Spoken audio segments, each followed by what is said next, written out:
to introduce Geoff Ramsey, who I'm sure most of you know. I call some of his presentations the Geoff Ramsey experience, as he well knows. And we're going to talk about online video. There's lots of interesting things happening here. Obviously, we have a fantastic panel, 3 forward-thinking, first-tier companies playing in this space, and we're going to have a lot of conversation, a little bit of show and tell, and then you can go get cocktails. So with no further ado, I'm going to introduce Geoff Ramsey, who's the CEO of eMarketer. Geoff. Thanks, Rick. Wow, I have a lot of people out there. Do you know there are drinks being served now? Just checking. I'm glad you're here. We're going to have some exciting people come on stage, a video maven, and a couple of media guys. But in the interim, I'm going to kind of set the landscape for this whole online video phenomenon. Anybody here not watched any online video? Please raise your hand. Okay, I think that makes the point, that everybody's doing this stuff. So let's get started if we could. And I'm going to start off with a statistic from Association of National Advertisers and Forrester, which found, after this lengthy study, that 62% of marketers believe that the effectiveness of TV has decreased since 2006. To which most of us yawn and say, well, we kind of figured that out. Then looking forward, McKinsey did a study, and they estimate by end of next year, television advertising will be fully 1/3 as effective as it was back in 1990. What are the reasons for that? They're kind of obvious. We've got media fragmentation, so many channels to choose from. We've got TiVos and other DVRs that enable us to skip through ads. It's about 1/3 of the population. And then, of course, there's the YouTube factor. And we're going to have Suzie Reider on stage, who is the Chief Marketing Officer of YouTube, to tell us what's going on from her perspective. But in the meantime, let's get a lay of the land. How big is this online video viewing phenomenon? We just saw that about 100% of you are watching online video, but this is a ad tech audience. So what do you think is the figure, and we'll make this interactive, what is the percent of internet users out there in the United States that is watching online video? Please, let's just throw out some numbers. Just yell them out. 75%. 75? 40? 99? 51, good. 92. Anybody else? What? Let's hedge your bets. What? You had a number? What's your number? $47. 47. Guess what? You're all right. Yes, welcome to our world in eMarketer where all the numbers just don't make any sense at all. I'm not going to bore you with this, but what we do back at eMarketer is we kind of look at all these numbers, we scrub them clean, we look at the definitions, methodologies, and so on. We try to figure out where the sweet spot is. And trust me, the sweet spot is in around the high 60s to the low 70s. So we can be sure that that's true. What that equates to is about 144 million of us that are watching videos online. But I think it's time to get a little reality check here. Because while 144 million are watching online videos, almost 300 million are watching television today. It's amazing that it's not, 310 million, which is the U.S. population, but that's what the Nielsen number says. If we look at weekly usage, though, and we have a more stringent kind of definition, we find that online video drops off by about 2/3 to 53 million. That's based on a cross-section of a bunch of data that we've looked at. And even more so, if you look at hours consumed per day, Nielsen says that it's, for television, 4.7 hours. Now, my wife and I maybe watch an hour or two of television a week, so who the heck is bringing up that average? I'm sure it's nobody in this audience. But if you compare that to the internet, according to a bunch of sources that we've looked at, it's under 4 hours a month. Not a week or a day, but a month. So it is a much smaller consumption index. And if you look at Ball State University's data, where they looked at actual viewing, observing people viewing television and video, online video accounted for only 1% of video viewing time. What are people watching? Today it's mostly snacking. Maybe a little segment on CNN here, a little YouTube video here, maybe a movie trailer. But that is starting to change. But Nielsen's quantified that. It says about 83% of online video viewing is short-form content. That's supported by a bunch of other sources that we've looked at too. But slowly but surely that's beginning to evolve. Many of us may have watched scenes from or videos from the Olympics that we might have missed on television. How many of us watched the inauguration at work on a PC? I'm sure a lot of us were doing that. And then there's, remember Saturday Night Live when Tina Fey was imitating Sarah Palin? Do you know that that was watched more online than it was on Saturday Night Live on television? Those are the kind of stats that kind of get marketers to pay attention. And if you look at it quantitatively, our estimate is that 28% of internet users are watching not just the short form content, but long form television shows and even movies. If you look at the future, though, of where the revenues will be, and this is according to the Diffusion Group, they said that in 2008, just a year ago, in terms of percent of revenue, 41% goes to long form video. But by 2013, they estimate that it'll be almost 70%. On the other hand, revenue-wise, user-generated video will be only 1.8%. Yet, from a number of streams standpoint, it's almost half. So there's quite an imbalance there. Are marketers getting into video? Are they doing stuff with it? Absolutely. There's convergence. We see that with the various research firms. Roughly half are doing something with online video. It doesn't necessarily mean that they're doing video ads. It could be video demos on their site or testimonials or something like that. But they're definitely interested. They're paying attention and looking at their video assets. What about ad dollars? Does anybody have an idea of what the video ad dollars online are in the US? Anybody have a guess? All right. There's a Starbucks out there if you guys need to wake up a little bit. But Dr. Evil has an answer, and the answer is yes, $1 billion. Now that may seem like a big figure to you until you look at, compared to the $23 billion that's spent in total online advertising, it's less than 5%. And you compare it to the $70 billion TV market, you find that it's only less than 2%. So it is still very small potatoes. It's a nascent business still. This is the growth curve. This is according to eMarketer. But you can see a bunch of other researchers have numbers that are all over the place, but pretty much concentrated in the billion range. But everybody agrees this is the fastest growing segment in the entire digital play of formats. Okay? It's growing faster than search, growing faster than email, growing faster than everything else, albeit from a relatively small base. And we expect it'll be over 10% by the year 2013.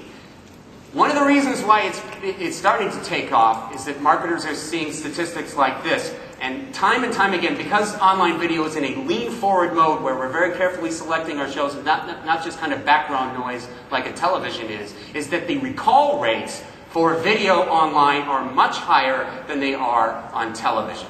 And we're going to be watching more and more of that data as it comes in. There are, of course, many roadblocks, and we'll discuss some of them today as we introduce our panelists. And they're focused on these basic core buckets of there's limited scale, as we saw before. There's not enough quality or premium inventory.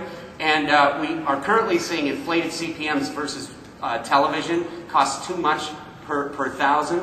And right now we're still in the early days of targeting and measurement, so we have a long way to go there. And also there's so many formats and technologies, it gives marketers headaches. So with that, I think it's time to bring on our panelists, and I'm going to start with Suzie Reider, who I'm supposedly the numbers guru, but she is the video maven because she is the Chief Marketing Officer of YouTube. So please join me, Suzie. Give her a round of applause.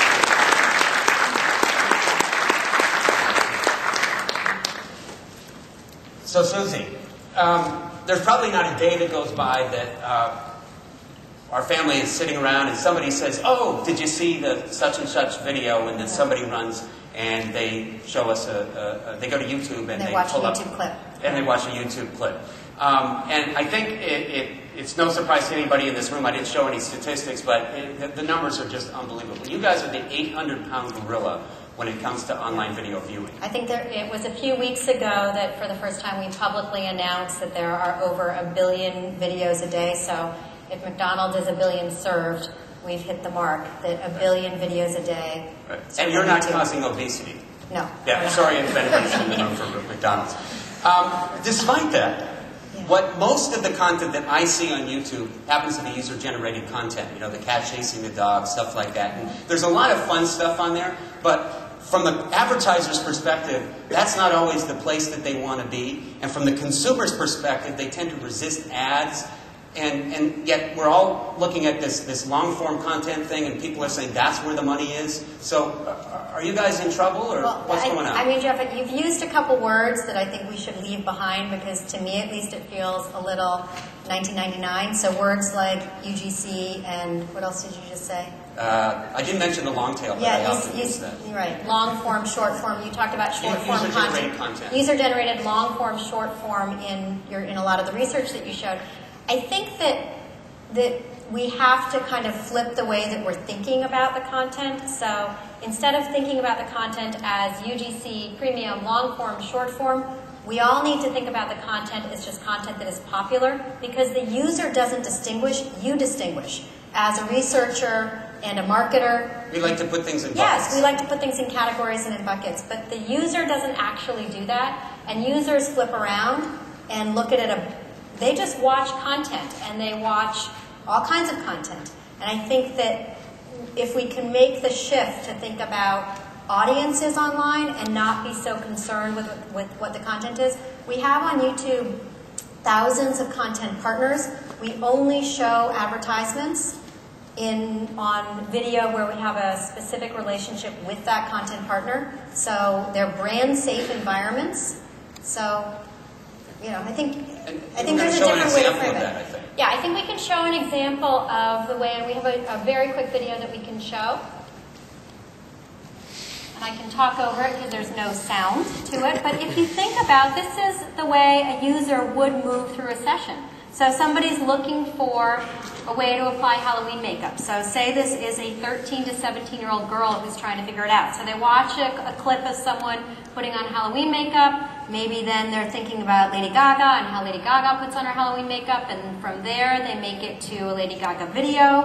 And from there, they may make it to celebrity TV. So in that, and I'm not going to use the words that Geoff used when he was showing his research and used in kind of setting this up. You might be stuck in 1999, but the users don't distinguish, and I think we're going to be in a much, much better place as marketers and as sites that aggregate video content if we can stop also thinking about it in these categories or buckets. Because what you just saw is the way a user moves through, and again, they don't distinguish. Yeah, they're pretty fast with the keys too, I know. Yeah, it's a little sped up here, Thank you. So that's a big concept that we need to kind of reconcile or think about. I think that is a big concept in how we turn the corner, so to speak, with digital video and getting marketers more comfortable with it. It has to be about just content that is popular and get our heads out of looking at the categorization. Does that mean Hulu's going to start bringing on short-form, user-generated content? I can't answer that because I don't work for Hulu, but we'll see. All right. Let's bring up the media guys. I'd like to introduce now,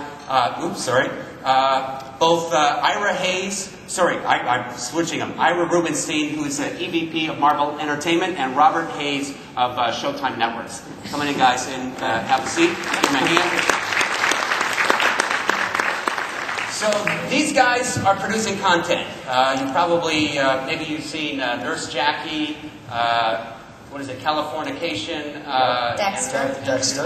You're going to talk. Any Dexter fans out there? My brother is a hardcore Dexter fan. Thank you. I appreciate that. Great. And Ira, of course, Marvel Entertainment. And in fact, we're going to have another. Anybody see Iron Man out there? Yay! Oh, Lord. There's going to be another one. What is it? May 7th. Yes. For Iron Man 2, my kids cannot wait. I was telling Ira before. So I'm going to start off with this for you guys, the media guys here. In one sentence, you got to restrict yourself to one sentence. What is the single biggest opportunity for you with online video? In whatever way you want to take it. Yeah. You can start with you, Robert. I would say this phenomenon that's going on right now, I refer to it as the socialization of media over the internet. So the social networks kind of just exploding these days, and video content on those social networks, we've seen huge opportunity to both engage fans, use them as sampling platforms, and also monetize those platforms. It's introducing our content through word-of-mouth recommendation, which is so much more powerful than some of the traditional ways that we've been out there trying to expose our content. It was a long sentence, but I'll take it. Yeah, I know. Ira? I think right now our biggest opportunity is what we've just done recently with some motion comics around Spider-Woman and Astonishing X-Men, where basically we took some comic books, original, and then One Astonishing X-Men based on a popular book from a few years ago, brought some animation and motion to it, and dialogue and music, and then putting that up on the internet for distribution, be it via ad-supported or direct sell-through. And I think that's a huge opportunity for Marvel, given our grand library of comics, that new and old. All right, next question, as we saw in some of the statistics, was that people watch about 4+ hours of TV a day, but it's only about 4 hours a month with online video. And yet marketers, last I checked, need reach. They've got to reach the masses, particularly consumer packaged goods, retailers, and so on. Will we ever get to the consumption patterns that we see on television? What will it take? And if so, what will it take for us to get there? That's for anybody who wants to take it. Susie? Yeah, I mean, I would say we are already there in many ways. That if you think about aggregating, again, I mentioned that we have thousands of content partners. You can take 4 content partners, string them together, and you will hit over 50 million video views a month, which is the size of small cable buys. So we're already there in many ways. I don't know what you guys think of that. Well, being one of your content partners, I agree. Yeah. We have the Marvel channel on YouTube, and I think a lot of it's going to come as the blending to the TV set gets more transparent. So more and more TVs, as you know, have the direct internet connectivity, and the blurring of what's over the air, what's over cable, what's over IP. I think as that blurs more and more, I think then those eyeballs, and it doesn't matter to a marketer because it's on that big screen. It is, an ad unit. That actually brings up another question. When we talk about convergence, there are some people that say, the TV and the PC become one, and there are others who are saying they're fundamentally different experiences. When I'm watching TV, I'm kind of sitting back, and I'm in a very different mode, entertainment-wise maybe, than if I'm sitting in front of a PC where I tend to be more directed to be looking for something or grabbing a quick nugget of something. Are they fundamentally different, or are they going to really start to come together? They are fundamentally different experiences. What I'm saying is that how the content gets to your TV is changing, and be it over cable or be it over IP. Well, it's also mobile. It's not just television, it's mobile. And the amount of video content that people are consuming on iPhones and handheld devices is escalating pretty darn fast. Yeah, although it's still at about 3-4%. I think that's what the numbers are telling us right now. Let's talk about business models. I think we've all seen what's happened to the music industry. It's had its form of devastation, shall we say. We know what's happening with newspapers and magazines, traditional printed publications where the idea is to place ads there, but those audiences are shrinking. And when they shift to online, they're not monetizing it to the same degree that they did with traditional.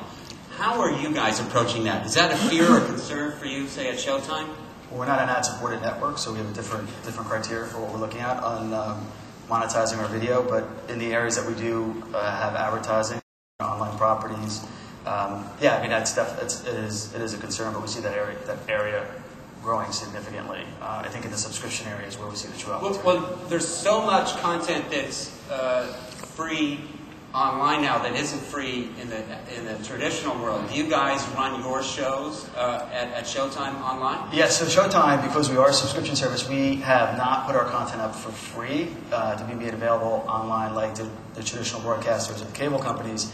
What we do would put up maybe 1 or 2 episodes as a new series premieres. We use it as a sampling hook, and then really use it as a subscriber acquisition tool to kind of upsell people into our. So you don't run most of your shows online? Absolutely not. Do you feel like you're missing out? No, not at all. We made a deliberate choice not to do that early on when this whole phenomenon started with online video. We actually were the first network to ever put a full-length episode up on the internet, back with Yahoo and a show called Fat Actress back in like 2005. So you're not afraid to do it from a promotional standpoint, but you don't want to give the show away. No, because our core business model is we need people to reach in their pocket and subscribe to the network. So if we're putting our content up there for free, even if it's on an ad-supported basis during the same window, then that eats into our core business model. So what we want them to do is actually just sample the show and then call their operators and subscribe. It's kind of the Chris Anderson freemium model.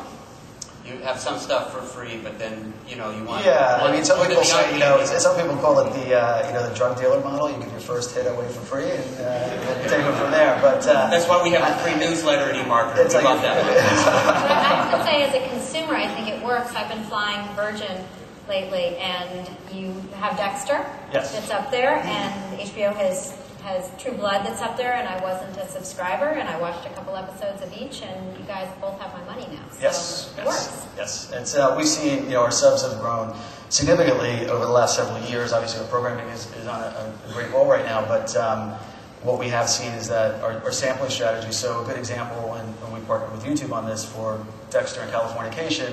We put the first episodes up there for free for the new season, and we put it on over 100 websites. And it's available, but it's also surrounded by, Paul with a special order, and we see an uptick in subscriptions around that, but we also just see this huge, we basically saturate the entertainment portals with our content at that time, and, we get millions of views, which is phenomenal for us.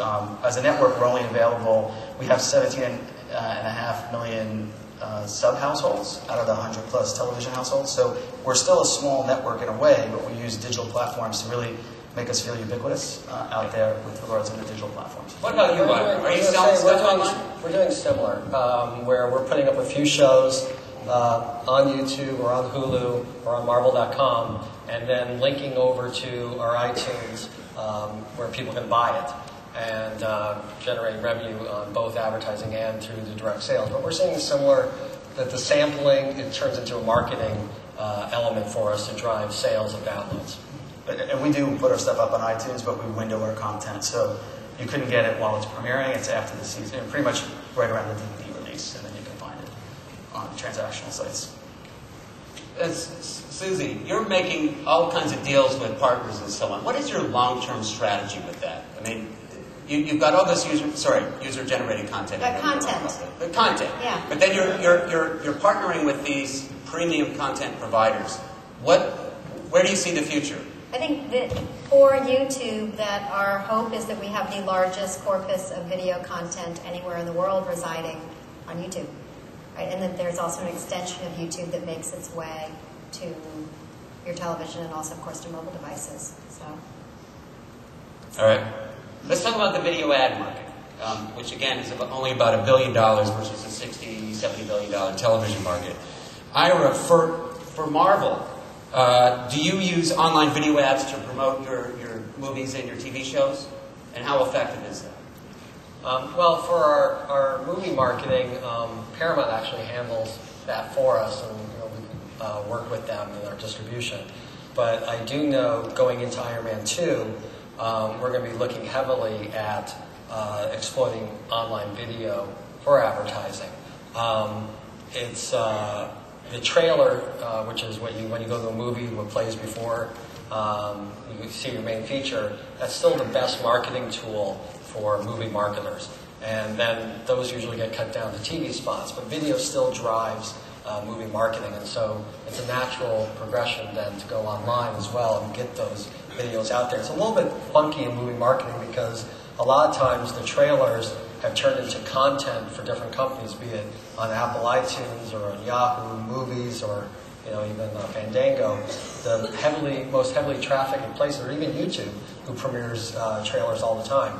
It becomes content, so it's a little bit of a blurry line between what's content and what's advertising. But I will say that trailers are made for an environment like YouTube, and we do an enormous amount of business with movie studios promoting films because it's video and it's entertainment content. That makes total sense to me. I mean, you're showing a video ad essentially for a video. That's right. But does this translate for other advertisers if I'm in retail or consumer packaged goods or travel? Since for you, Suzie.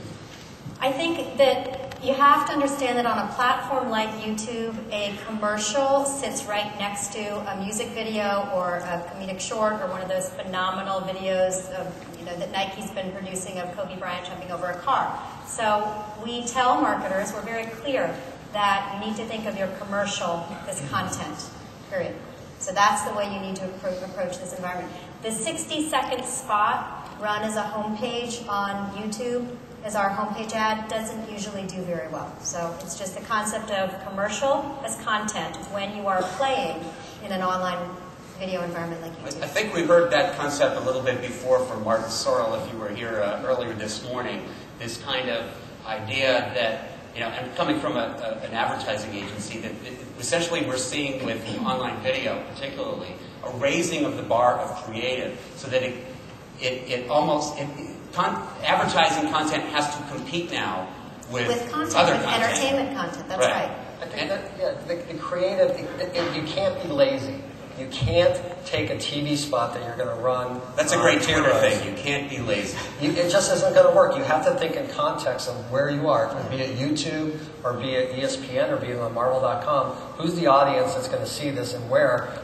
And then you have to tailor it even more, where in traditional marketing they say, okay, I got my male 18 to 25-year-old spot, I'm going to run it across here. You actually have to take it one level lower and be more specific to the audience within and the content that's associated with that site. Yeah, I think what Ira's saying is, we're very clear with marketers. Our best practices are commercial as content, context, that it helps to let the user or the audience know that you, the marketer, know where you are. A good example of that is if you look at the Saw campaigns on YouTube, it's a very scary mask that speaks to the audience and says, hey, you're watching me on YouTube. So that can be very effective. And then it's also recognizing where the talent is on YouTube. There are users on YouTube who have their own audiences, so we talk a lot about social media and activating social media strategies. If a marketer can tap into a YouTube star, then they're actually tapping into their entire social network also. So a good example of this is there's a YouTube partner. Her name is iJustine. If you look at her YouTube channel, which is where she aggregates all of her content, you'll see the icons for Twitter and Facebook and MySpace and all of the networks that she has her content in. So if you actually tap into her, she will carry you into her social network. So that is another best practice for marketers, is figure out what talent already exists in these environments and then use it to take yourself out. That's right. Yeah, we actually have a great example of that for one of our shows. We actually tapped into a video blogger and actually that we found on YouTube, and they became the spokesperson and video blogger for one of our series called the L Word. And we recoined her and called her Lesbarato. And she ended up making these irreverent videos after every episode. And actually I think she's one of the most successful video bloggers on YouTube. Her one clip has over 106 million views alone on YouTube, which is a huge number. And she would have carried that through to everybody who follows her. Everybody that follows her, because all these people embed her blog on all their social networks and their personal pages. And then Lesbarato got a real job and had to distance herself from her, so we had to replace her with another fan that we brought in, and actually just transitioned over very nicely. But there's tremendous authenticity, I think, in doing That's exactly what Rob was talking about. Because the fan community they related to her in a way that if we tried to cast that, it may not have been as successful. Robert, you said that you're not running your shows online, but I'm assuming you're promoting the shows online. You're using advertising. Can you tell us what you're doing? Yeah, sure, because we're a television network, so we think video is our best calling card. So we work very closely with YouTube, and we've done a lot of great stuff on the YouTube platform and other platforms. I did bring that clip, and it kind of speaks to the point that was earlier. Robert, please. But just a real quick setup. The clip is just an example of on YouTube, they created this annotations technology where you can actually hotspot. It's like interactive television.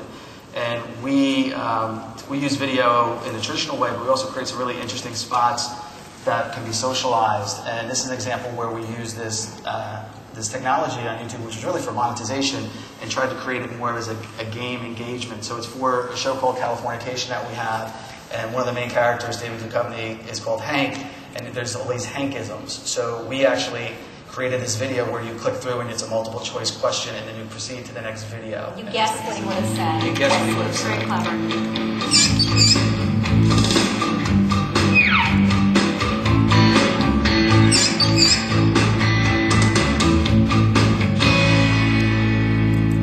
I love you, Karen. And I want to spend the rest of my life with you. Now, creatively, I didn't pick these words, so this is another creative decision. Some people may want to avert their eyes.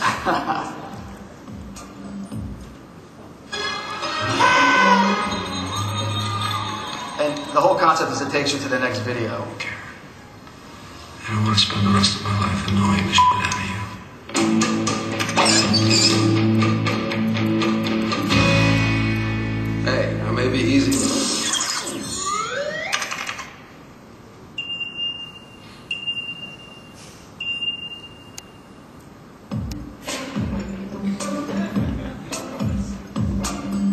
shout it out.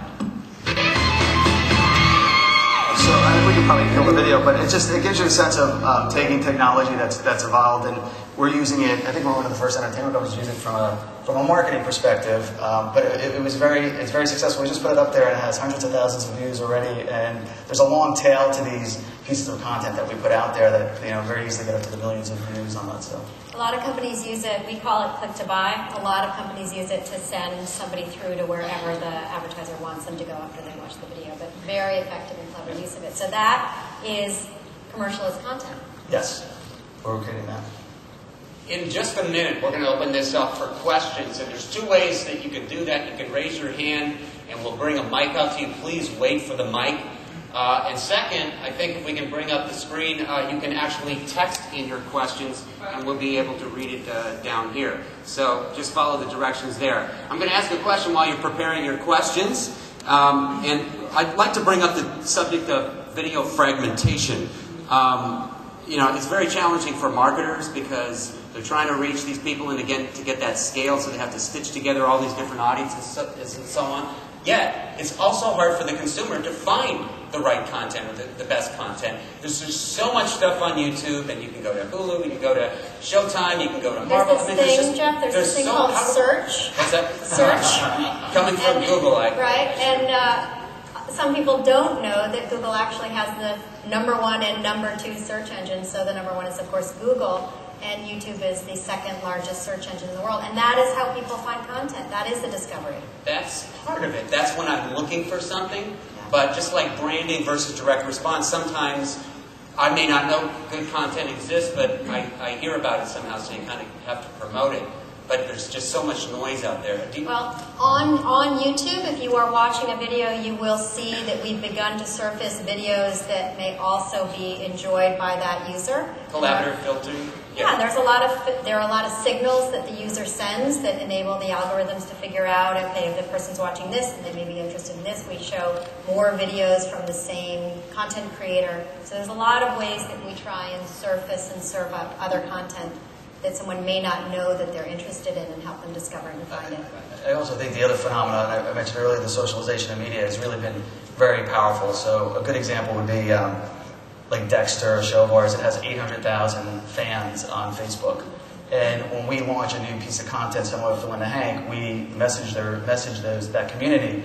And within a day, we will have hundreds and hundreds of thousands of views of that piece of video. So that's really important, because you want to look at the engagement, you want to look at the sentiment, the comments, the likes, the dislikes. But then when they view that, it goes into their news feed, and their 20, 30, 50 friends see that they're interacting, and that recommendation and association with a friend, giving it a thumbs up or a like, really snowballs, and it's become a very, very powerful way of people, I think, discovering content through referrals. Well, I think that is quite literally the digital water cooler, because that is what we all talk about when we come to work in the morning and you talk about the show you watched last night. Mm-hmm. And so that is the digital version of what happens. Yeah, that's exactly that's exactly right. I think that the days of just putting something up on the internet and hoping it gets discovered are just long gone. Or there's too much.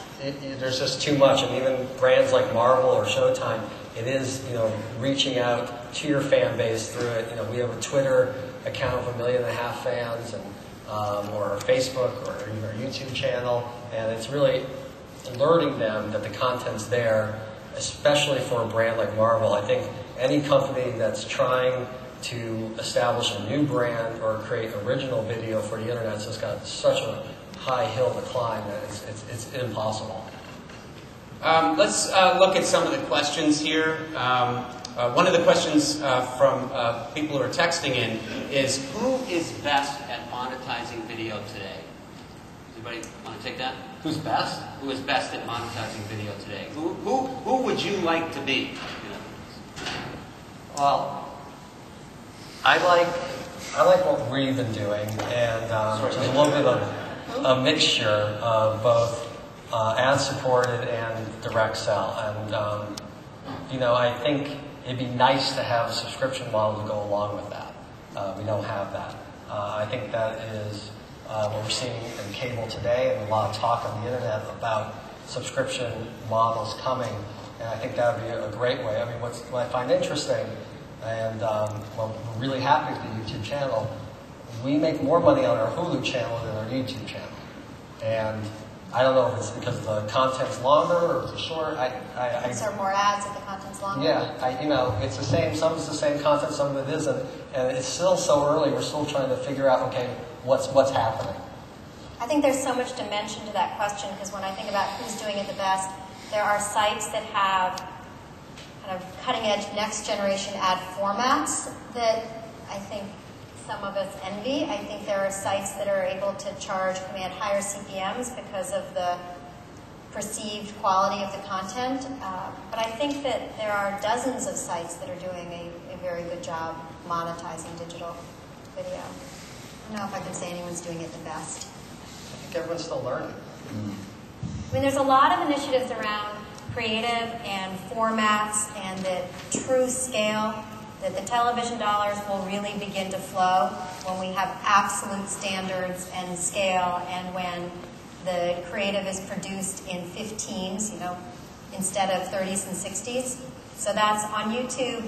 I mean, but online it doesn't have to be 15 or it could be 13. No, it could be 7, it could be 3 or 2 or 1. That's right. But the creative still, I've heard a stat, I don't know if this is true or not, you may know, Geoff, because you're the stat guy, that 80% of the creative, the digital video, the pre-roll or in-stream, is still in 30s and 60s. Repurposed. Exactly. Yeah. Repurposed That's 30s and 60s represents 80% of the pre-roll or in-stream. And if that's true, that's not such a good thing, because it really should be showing up in 3s, 5s, 7s, and certainly no longer than 15s. Should marketers then, when they're shooting their TV commercials or whatever, No question. go and add extra content just for video? There's no question that they should be securing industrial rights so that they can run it online, and they should be shooting it for digital while they're shooting it for television. Do we have any other questions in the audience? Anybody want to? Does anybody have a question out there? Oh, we have one over here. Yes. Can we get a mic over here, please? In the middle? Coming right up. Interestingly, this is not being videotaped. Just a thought that came to mind. Yes, could you state your name and your... Hi, I'm Barbara Bellafiore. Used to work at Showtime, in fact. And I just wondered if you could... You want your job back? No, he's doing a great job. Love it. I'd love you to give me a take on TV Everywhere and what you think that's going to have in terms of impact on video everywhere. He didn't want me to ask that question, but you're a user. That's the hot topic these days. I think that it's all the traditional video partners that are out there right now are really trying to figure out how they can create a system where they can they're creating a walled gardens, and how can they secure and keep their revenue models in place. I think it's very early stages, but everybody's talking to everybody, and it was almost what Ira said about advertising video. I don't think anybody knows yet where this is all evolving. There's a lot of conversations, there's a lot of meetings about it, and I think that by beginning in first quarter next year, hopefully we'll see some action taken in this space. But I think it's still a lot of just conversations and press releases going on. YouTube perspective? I think I'm going to concur with Bob. I mean, I don't have a specific view on it. No comment. Ira? I really haven't been looking at it closely, to be truthful. We don't own the network. We work with all these other networks, and we are happy our content gets up, whether it be on any show, any of those networks. So I haven't really looked at it. I think we had another question over here. Is there another question? Yes, back there. He's chasing you with the mic. There you go. State your name and the company, please. I'm Nan Bauer. I'm from Enlighten, which is in Ann Arbor. I'm curious about, you were talking about reaching out to the blogger on the L word. And while people are doing this stuff on their own, posting their own YouTube videos, they have this great credibility. How do you navigate that fairly tricky water of, once they become a partner, do they still have that authenticity? I think it gets into the creative and the creative decisions, and really, and this is something I think a lot of media companies have wrestled with on platforms like. There's also an FTC ruling recently, which says that you have to very clearly state that you are working in conjunction with whatever your marketer you're promoting. And so as long as we keep things from our standard, everything we do on the internet is TV 14 standard. So we don't, even though we're a premium network and on our network we have different kind of rules as far as how creative we get with our content. On the internet, we're TV 14 standard, but other than that, we really let them kind of do their thing. And as long as it doesn't cross that bar for us, then we don't control the creative. In that case, we just let her kind of be herself. And I think that was what made it so successful. So I think your question is about authenticity and how does the content creator stay true after they're working with a marketer? Is that right? Yeah. So I think that, at least at YouTube, we have found that the content partners who have engaged with marketers have very high standards because they don't want to lose their audiences and their subscribers either. So there's a program you can search on YouTube for Carl's Jr. There's a comedy team, Schmosh, and they did a sketch for these guys on the portobello mushroom sandwich that Carl's Jr. was launching. And it's very much true to their own work and their own artistic integrity. And so you do find, because these guys have hundreds of thousands of people who subscribe to them and who are their fans, and they have a pretty high bar. They're not going to sort of sell out. And they'll talk about the deals that they turn down because they just don't think it would be authentic. So most of them, they're artists. They're not going to sell out. Just like all good video segments, this one has to come to an end. And I'm just going to close with one question for each of you. This is kind of a quick rapid-fire thing. This is 2009. We've had this, horrible recession. Maybe we're out. Maybe we're not. Now we're jumping into 2010. What, in the online video space, what is going to be the biggest surprise that happens in 2010 with online video? I threw this at them at the last minute. They did not know this question was coming. So we'll see what we come up with. Are you first? I'm first. You want me to go first? I was going to say the biggest surprise is I think whatever they figure out for TV everywhere. I think it's that there will be this shift in the way that the advertising and media community thinks about the categorization of the content, and people will start to understand that users don't distinguish and marketers shouldn't either, and that really it's about online content that is popular and it's about going after an audience, and we will stop using words like short form, long form, premium, UGC, and think of it as digital video. It's just content. Except for those of us who are stuck in the 90s, like Jeff. All right. The rest of us will be in 2010. Robert, you had the benefit of all that time to think about it. I would from our network perspective, which I think would be, is that I just think that you're going to see new business models tested out there. There's a lot of stuff in the news right now as far as people testing new business models, and I think you're going to see some of those, some players go out there and really try to take a stab at it and shake it up. Now, will they succeed, and will these be trials or betas, or will they really put all of their eggs and go for it in one basket and try to push it? I think you're going to have a mixture of that, but I think that is, are we getting to that tipping point where people are going to, with convergence and the younger demos getting more comfortable watching video, and we didn't talk about this, but piracy and that phenomena, are people really getting more comfortable with getting their content through IP, Internet Protocol? We'll talk about piracy over free drinks. That's okay, fine. Jeff, I have one other thought. I think the killer thing to watch in 2010 will be the Olympics. So what kind of stats and data? That I think is a good answer. What kind of stats and data are we going to see around the Olympics? We saw amazing things happen around the inauguration. Right. What are we going to see then? I think that will be a telltale Kind of those sign. seminal moments, those milestones. Of what's to come. And you'll tell us and we'll read about it on your All right, well that's a good answer. And thank you to Ira, Suzie, and Rob.